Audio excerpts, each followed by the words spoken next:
I now give the floor to Mr. Timothi Снайдер. You have the floor.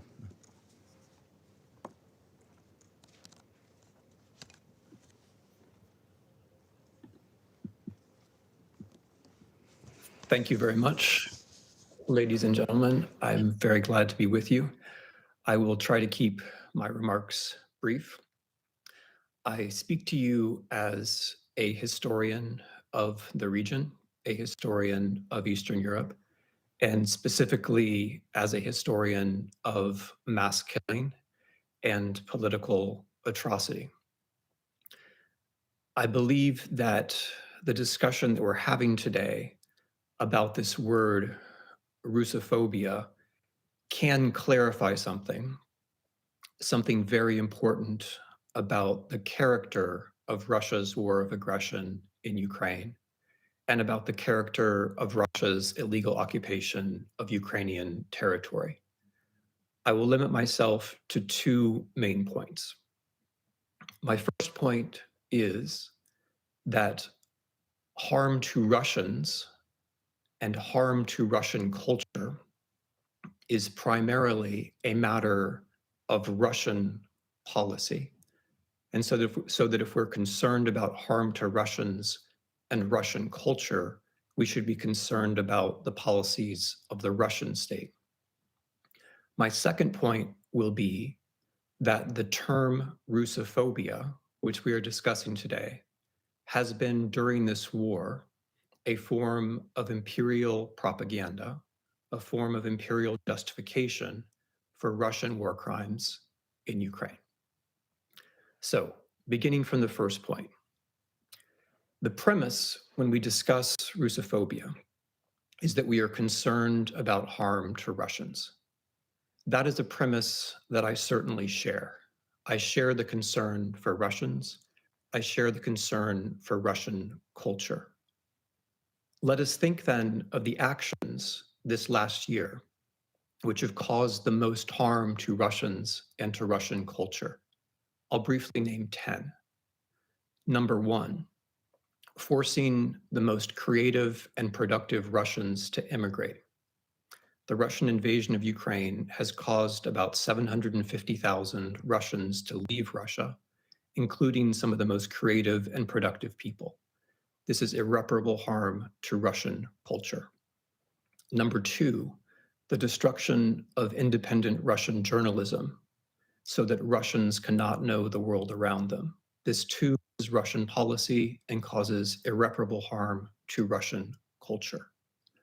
Number three, general censorship and repression of freedom of speech in Russia, in the Russian language. And this is an irony which bears noting. In Ukraine, you can say what you like in either Russian or Ukrainian. In Russia, you cannot. If you stand in Russia with a sign saying no to war, you will be arrested and very likely imprisoned.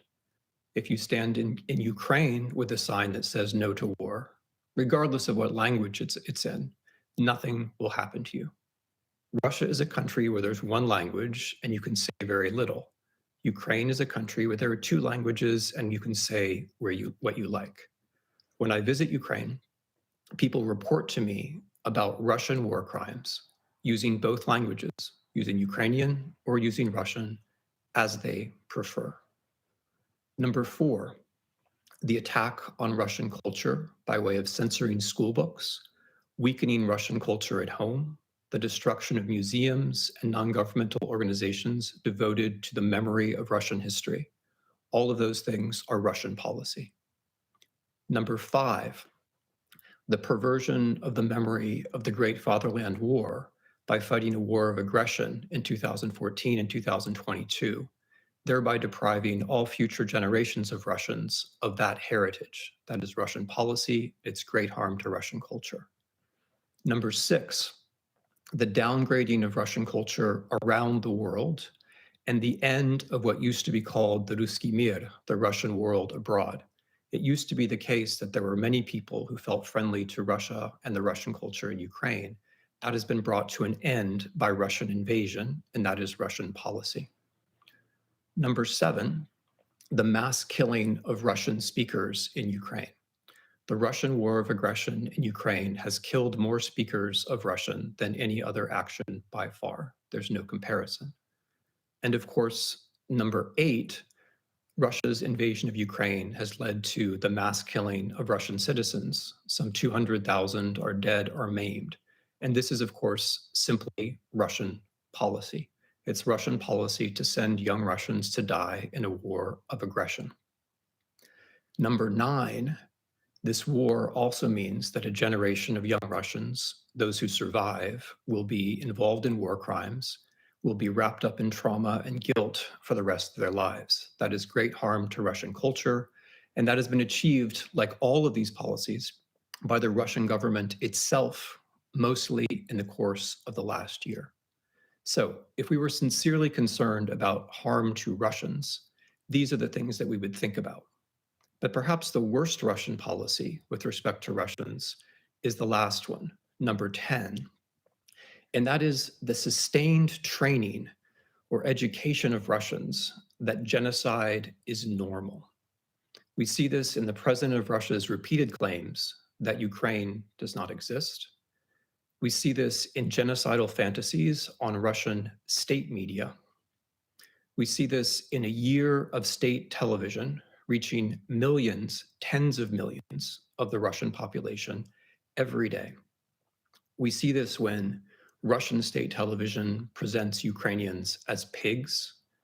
We see this when Russian state television presents Ukrainians as parasites. We see this when Russian state television presents Ukrainians as worms. We see this when Russian state television presents Ukrainians as Satanists or as ghouls. We see this when Russian state television proclaims that Ukrainian children should be drowned. We see this when Russian state television proclaims that Ukrainian houses should be burned with the people inside. We see this when people appear on Russian state television and say, quote, "They should not exist at all. We should execute them by firing squad." We see this when someone appears on Russian state television and says, "We will kill 1 million, we will kill 5 million, we can exterminate all of you," meaning all of the Ukrainians. Now, if we were sincerely concerned about harms to Russians, we would be concerned about what Russian policy is doing to Russians. The claim that Ukrainians are, quote unquote, Russophobes is one more element of Russian hate speech. In Russian state television, those other claims about Ukrainians are intermixed with the claim that Ukrainians are Russophobes. So for example, in the statement where the speaker claimed that all Ukrainians should be exterminated, the reason he gave is that they should all be exterminated because they are Russophobes. This brings me to my second point. The claim that Ukrainians have to be killed because they have a mental illness known as russophobia is bad for Russians because it educates them in genocide. But of course, such a claim is much worse for Ukrainians. And this is my second point. The term russophobia is a rhetorical strategy that we know from the history of imperialism. When an empire attacks, the empire claims that it is the victim. The rhetoric that Ukrainians are somehow Russophobes is used by the Russian state to justify a war of aggression. But of course, it's the war of aggression, it's the setting that matters. The invasion itself, the destruction of whole Ukrainian cities, the execution of Ukrainian local leaders, the forced deportation of Ukrainian children, the displacement of about half the Ukrainian population, the destruction of hundreds of hospitals and thousands of schools, deliberate targeting of water and heat supplies during the winter. That is the setting. That is what is actually happening.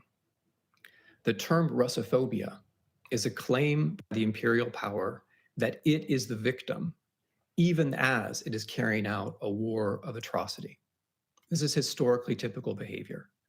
The imperial power dehumanizes the actual victim and claims to be the victim. When the victim opposes being attacked, being murdered, being colonized, The empire says that this is unreasonable, this is an illness, this is a phobia.